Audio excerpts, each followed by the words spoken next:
My name is Cameron Vale. I'm 31 years old, and every morning begins the same way: black coffee, a neat low bun, and 10 quiet minutes by the kitchen window, watching a street that still feels like it doesn't know me. I live in a city of mirrored towers and office lights that outshine the stars, where days are built from back-to-back meetings and nights from strategic plans scribbled under artificial glow. I work as a senior strategist for one of the most powerful financial infrastructure firms in the country. Most people assume strategy means flashy PowerPoint decks or buzzword bingo, but the real work lives in shadows, solving chaos before it explodes, pulling tangled wires until something coherent appears. I love it. Not because it's glamorous, but because it gives me control. A sense that, for once, I can build something solid from uncertainty. My mother never saw it that way. To her, my job wasn't real work. Not like hers. My mother, Evelyn Vale, was a legend inside our company's corridors. 30 years of service. A reputation built from deadlines met and weaknesses exploited. She was efficient, decisive, and revered in the kind of way that bred both admiration and fear. Evelyn doesn't miss a thing, they'd say in hushed tones. She's surgical. That part was true. At work, she cut through problems like a scalpel. At home, she used the same blade on people. I spent most of my childhood trying to become the version of myself that wouldn't make her flinch. Honor roll, French horn, student council, clean shoes, quiet voice. The blueprint of a daughter groomed for excellence. She didn't yell, and she rarely praised. Her love came in the form of structure. Cold meals eaten quietly at 7 p.m. on the dot. Checklists pinned to the fridge. Achievement, not affection. I thought I could earn her pride. Even if I couldn't feel it, I thought I could earn it. When I turned 23, I finally had something to be proud of. A degree in business economics, top of my class, and a freshly inked internship in the corporate office, ironically, in a different branch of the very company my mother ran her empire from. I thought this was the moment she'd see me not just as her daughter, but as someone capable, independent, worthy. That night, I invited her over. Cleaned every inch of my apartment. Bought her favorite wine. Set 2 dinner plates with a meal I spent 2 hours cooking. She arrived exactly 4 minutes early, like always. The air was stiff. My hands shook as I served the pasta. We sat at the tiny dining table in near silence until I finally said it. "Mom, I need to tell you something." She didn't speak. Just stared. Already bracing. "I'm gay." The words left my mouth in a breath I hadn't realized I was holding. She didn't blink. Didn't flinch. But something in the room changed, like the gravity had shifted. Then she leaned back slowly, placed her wine glass down with clinical precision, and said, "You were the biggest mistake of my life." I froze. She didn't raise her voice. She didn't cry. She didn't argue. She just delivered the sentence. A verdict. Then she stood, walked to the door, and grabbed her coat. "I want you out of this place by morning." The door clicked shut before I could speak. And just like that, my mother became a stranger. That was 8 years ago. Since then, we've spoken exactly once, at a funeral, where she gave me the same nod she gave the priest. Brief. Cold. Transactional. After that night, I didn't go home. I didn't beg. I found a studio apartment with thin walls and too much noise. I scraped together rent working late nights in logistics and picked up every freelance job I could until someone noticed my mind could solve puzzles faster than most people could read them. I built myself from scratch. No safety net. No inheritance. No family. I kept my last name, Vale, but only because changing it felt like erasing the very foundation I was determined to rise above. Instead, I buried the connection deep. I never told anyone at work that Evelyn Vale was my mother. I didn't want pity. And I didn't want a shortcut. I wanted to make it on my own. And I did. The promotion came quietly, without ceremony. One day I was leading a regional strategy team. 6 months later, I was in rooms where billion-dollar decisions were made. I was delivering presentations to people who used to walk past me like I was a chair. Then, one morning, while pouring my usual 5 a.m. coffee, I opened my inbox and saw it. Subject: Retirement Announcement, Evelyn Vale. After 3 decades of exceptional leadership, Evelyn Vale will retire this July. Join us in honoring her legacy at a private farewell event. I stared at the screen for a long time. Not because I was surprised, but because they used that photo, her official headshot. The same one she had hung in our living room in a gold frame. Like a portrait of a monarch. Excellence with a fixed smile. I wasn't invited to the retirement party. But I knew something she didn't. What no one knew, what not even my closest colleagues knew, was that 6 months prior, the board had begun grooming her replacement. Quietly. Strategically. And that person was me. The decision to keep my identity hidden wasn't born out of shame, it was born from necessity. In a world where perception often trumps substance, I knew being Evelyn Vale's daughter would color everything I did. I wouldn't be Cameron, the sharp strategist. I'd be Evelyn's girl. An extension. A shadow. So I became a ghost in my own story. No one at the company knew about the connection. I kept my personal life airtight. Different division, different name tag on the door, different floor. I didn't speak in casual tones about my weekends, didn't show baby photos, and never, ever, spoke about my family. I built a reputation on competence, not charisma. If I didn't know the answer, I found it. If there was a gap, I filled it. My calendar was always full. My reports were always early.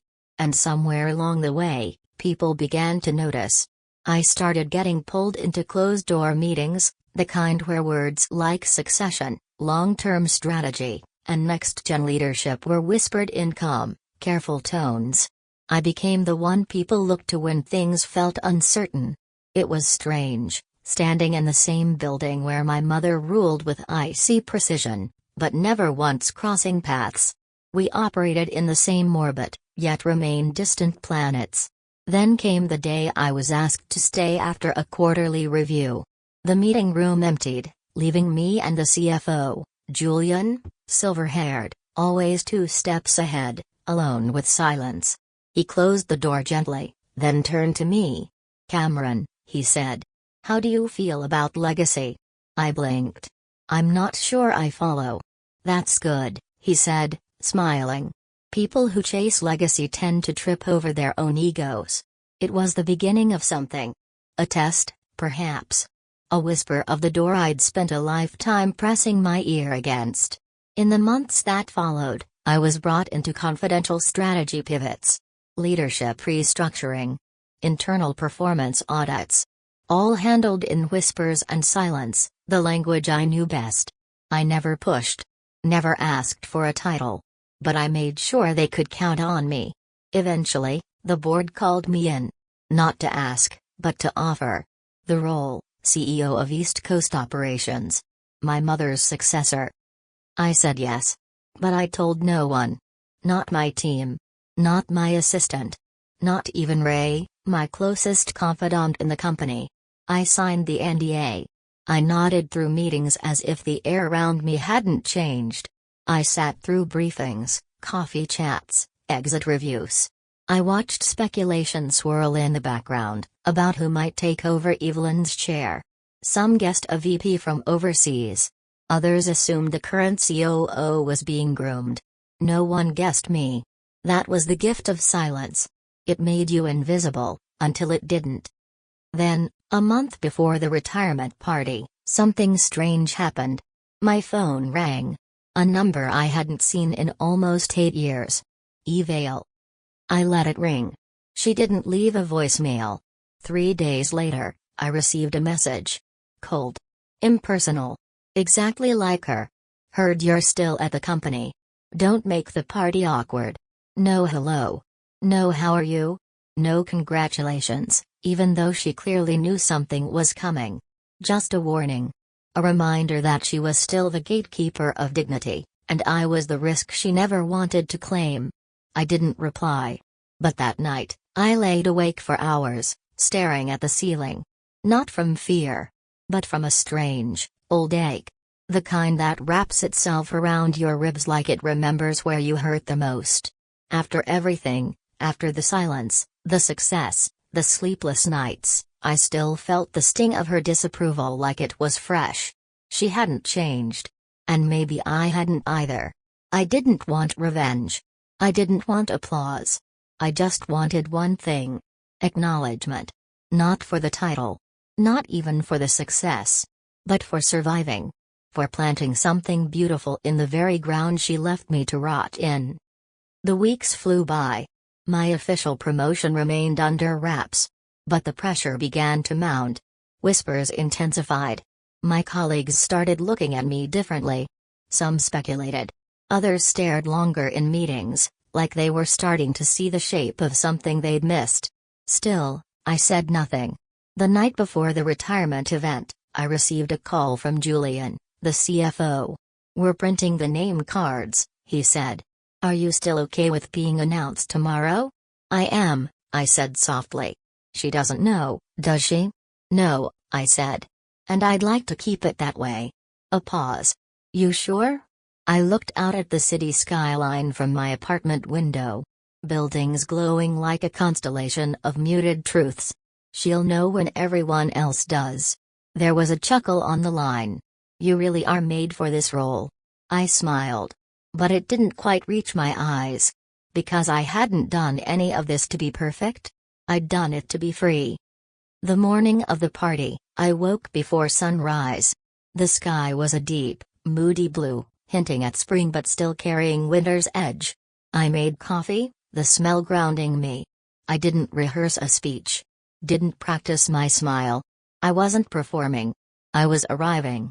In my closet hung the same navy blue suit I wore to my first investor presentation. Clean lines, sharp collar, no embellishment. I packed a small notebook and my badge. No fanfare. No script. Just presence.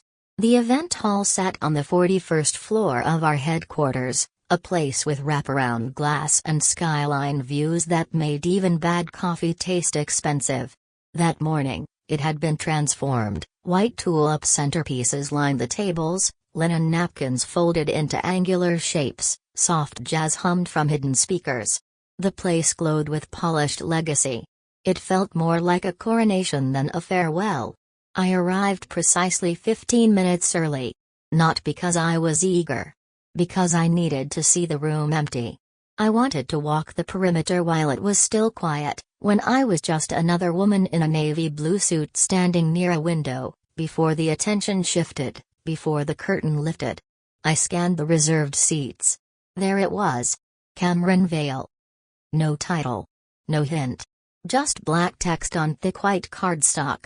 Perfect? I kept my distance as the room began to fill. Executives, department heads, interns clutching champagne glasses too tightly. I nodded politely when acknowledged but mostly hovered like a shadow, known to most, understood by few. And then she walked in.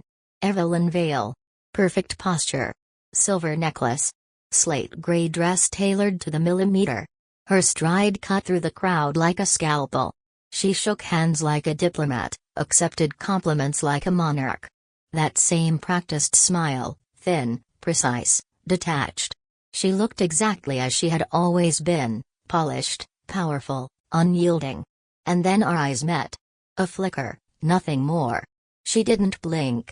No tilt of the head. No widening of the eyes. Not even a flicker of recognition. She looked at me the way she looked at interns. The way she looked at anyone who didn't matter. Good, I thought. Let the reveal be clean. Around noon, the speeches began. A few senior VPs took the stage first, their words predictable and polite. They recounted Evelyn's legendary attention to detail, her unmatched efficiency, the time she caught a $20 million error on a contract draft moments before it went out. There were laughs, applause, even a few heartfelt nods. Then the COO stepped forward, Julian. His presence was calm, fatherly, disarming by design. He smiled warmly and glanced at Evelyn. "We've talked a lot today about legacy," he said, "and about how much of this company bears Evelyn's fingerprints. The systems she built, the people she mentored, the standards she set." More applause. "But what's more important than legacy," he continued, "is what happens next. Who carries it forward? Who leads with not only strength, but clarity, empathy, and vision?" The room shifted. Something subtle. A collective leaning in. He turned to the crowd, and then to me. "And so," he said, "it's my honor to introduce the new CEO of East Coast Operations. Please welcome Cameron Vale." There it was. The name. My name. I stood. The applause was immediate, though tentative, surprised clapping, murmurs weaving between hand claps.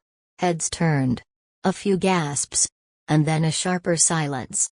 I walked calmly to the stage. Julian handed me the mic with a proud smile and stepped aside. From the corner of my eye, I saw her. My mother. Evelyn Vale. She looked disoriented. Her eyes fixed on me like I was a glitch in her carefully coded matrix. Her lips parted slightly, but no words came. The color had drained from her face, not in rage, not in shame, but in shock. She hadn't seen it coming. That was the point. I stood at the podium for a moment before speaking. Not to enjoy the silence, but to honor it.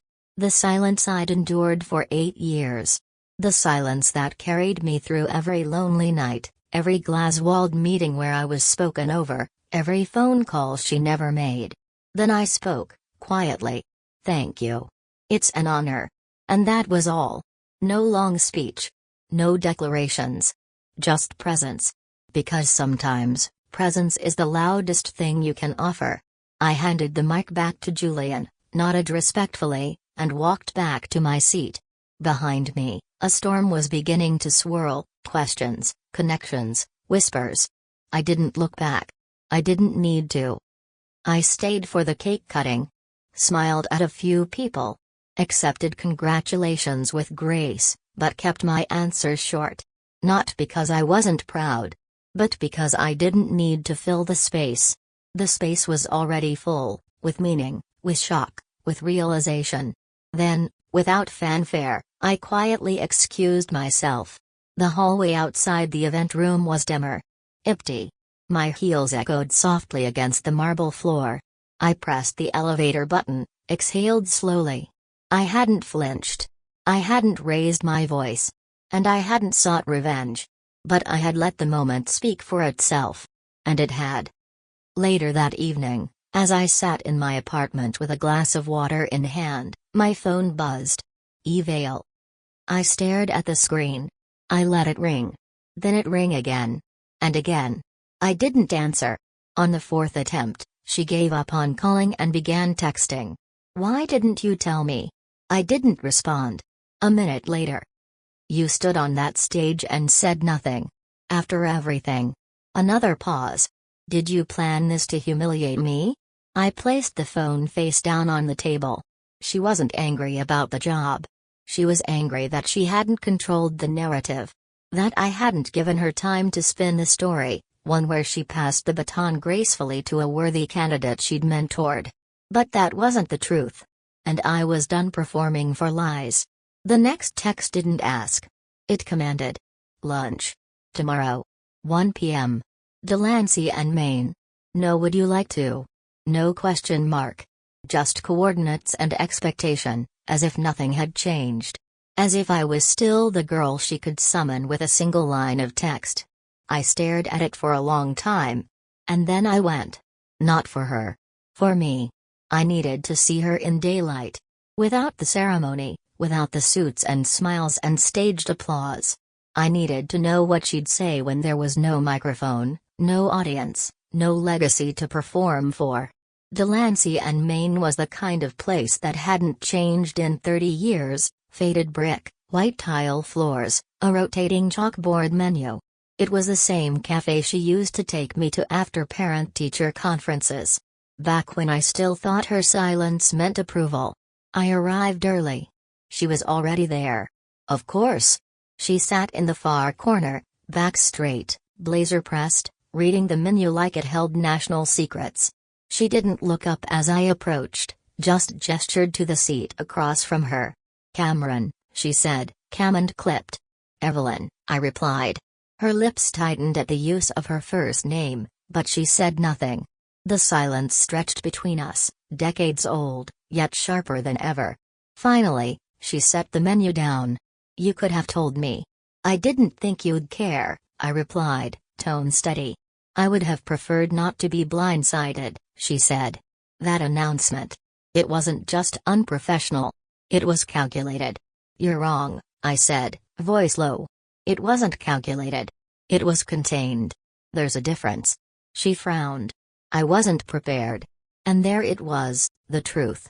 Not "I'm proud of you." Not "you earned it." Not even congratulations. Just disapproval wrapped in disappointment. "You needed to prepare," I said quietly. "I just needed to show up." She looked at me for a long time, eyes scanning my face like she was seeing it for the first time. She didn't recognize me, not because I'd changed, but because she'd never really looked. "You've changed," she said finally. "No," I said. "You never saw who I was." There was a flicker then. A tiny tremble at the corner of her mouth. Regret? Doubt? I couldn't tell. Evelyn Vale was a master of containing things. "I said a lot of things I didn't mean," she said. "You said I was the biggest mistake of your life." I was angry. Shocked. "You were embarrassed," I corrected. "Not by me. By what I meant for your image." Her gaze dropped for the first time. "You could have called," she whispered. "So could you." Silence. I let it sit there. Let it sting. Let it say everything we hadn't. "I wasn't asking for an apology," I added. "I was asking for space. You gave me exile." Evelyn straightened. "I built a reputation from nothing. I didn't have room to love your daughter?" I cut in. She flinched. The mask cracked for just a second. But then she reset. "You think you got there on your own?" "Yes," I said. "And I'm proud of that." She blinked. That stung more than anything else. "I didn't come here to fight," I continued. "I came because I needed to hear whatever it is you've been waiting 8 years to say." She stared out the window for a long moment. Then, barely above a whisper, "I thought if I ignored it, it would go away. That you'd come back different. More manageable." I nodded slowly. "That's what I always was to you," I said. "Something to manage. A risk to mitigate. Not a person." She didn't deny it. There it was. The clearest confession I'd ever get. The check came. Neither of us touched it. I stood, pulled my coat on. As I reached the door, she said, "You surprised me." I paused. Hand on the door. "I wasn't trying to," I said. "I just stopped waiting for you to see me." And I walked out. No tears. No dramatic exits. No final hug or whispered redemption. Just the soft jingle of the cafe door and the feeling of something heavy sliding off my shoulders. That night, I didn't check my phone. I didn't write a journal entry. I just sat on my balcony, watching the skyline. Lights flickering like a Morse code of lives being lived. Somewhere in one of those windows, I imagined Evelyn doing the same, sitting in silence, wondering how she'd lost control of a story she thought she authored. But she didn't. Not anymore. When I returned to the office Monday, it was different. Subtly. Not in the layout. Not in the hallway buzz. But in how people looked at me. Not as Evelyn's daughter. Not even as the new CEO. But as someone seen. Not all of them knew the full story. Most never would. But some did. And that was enough. The title on my door changed overnight. Cameron Vale, CEO, East Coast Operations. It was embossed in silver, centered perfectly on the frosted glass. Clean, minimal, like I preferred. But still, for a moment, I just stood there, staring at it, as if waiting for the imposter in me to speak up and call it a mistake. She never did. Because she was gone. In her place stood someone who had endured silence and rejection, rebuilt from the ashes of shame, and walked into a room where she was never meant to be invited. Not because she forced the door open, but because she had outgrown the lock. Inside, the office Evelyn once ruled was now mine. It still smelled faintly of her perfume, powdered, precise, like authority and winter wind. The furniture had been left untouched, a mahogany desk too large for comfort, a leather chair that creaked when leaned back. I didn't change any of it, yet. I wanted to feel the weight of what I'd inherited before I decided what to keep. But there was one thing I changed immediately: the tone. My first leadership move wasn't bold, wasn't headline-worthy. It was simple. I cancelled the top-down Monday briefings. Instead, I scheduled a 9 a.m. open roundtable, no slides, no scripts. Just questions. Dialogue. I walked into the room that Monday morning, coffee in hand, and said, "You don't work for me. We work together. Let's start there." Some were skeptical. Conditioned by years of sharp eyes and harsher silence, they braced for hidden motives. But slowly, they softened. They began to speak, not just with rehearsed metrics, but with honesty. What wasn't working? What needed change? What they feared? What they hoped? I listened.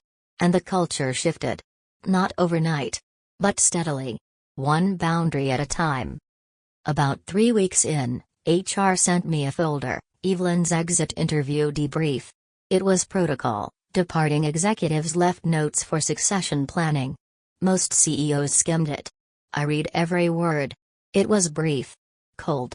But one line caught my eye. "My only concern is that Cameron may lack the emotional discipline to lead at scale. She's sharp, but she wears her history like armor. It limits her." I closed the folder and leaned back in the chair she once called hers. She was still trying to write my story. Even in her absence. Still framing me as flawed, controlled, but ultimately constrained by emotion. What she never understood was that empathy isn't weakness. It's the strongest foundation there is. And history? It's not armor. It's blueprint. I didn't respond to the comment. Not in writing. Not in conversation. Instead, I focused on building something new. I met with every department head. Asked not just for metrics, but for feelings. Burnout. Balance. Pride. Fear. The things Evelyn never made space for. And something unexpected happened. People thanked me. Not for raises. Not for power. But for listening. For remembering they were human. For the first time, the company began to breathe. Then, one afternoon, a letter arrived at my apartment. No return address. Neat handwriting. Inside was a photo. One I hadn't seen in years. Graduation day. Me in my cap and gown. Evelyn beside me. Hand on my shoulder. A rare, slight smile on her lips. On the back, a single sentence in her handwriting. "I thought this was who you were." I stared at the photo for a long time. Not with anger. But with clarity. She still didn't understand. That version of me, the one standing still, smiling, trying to belong, wasn't the full picture. She was only the beginning. A version shaped by expectation. Posed beside someone who only showed affection when the camera was watching. I didn't cry. I didn't call. Instead, I tucked the photo into the back of a drawer in my desk. Not because I wanted to forget it. But because it didn't belong on display. It belonged in the archive. The story had moved on. One Saturday, I took the train to a small town an hour outside the city. Just me, a notebook, and the sea. I walked the boardwalk. Let the wind tangle my hair. Watched waves crash against the rocks like old anger being rewritten into something softer. And that evening, in a seaside cafe, I wrote a letter I didn't plan to send. "Mom. You once told me I was your biggest mistake. And for years, I believed you. I let that sentence define how I worked, how I walked, how I loved. I wanted to prove you wrong so badly that I forgot to ask whether I ever needed to. But I know now, I wasn't your mistake.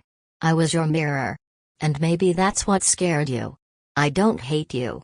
I just can't carry your silence anymore. I've built a life. A good one.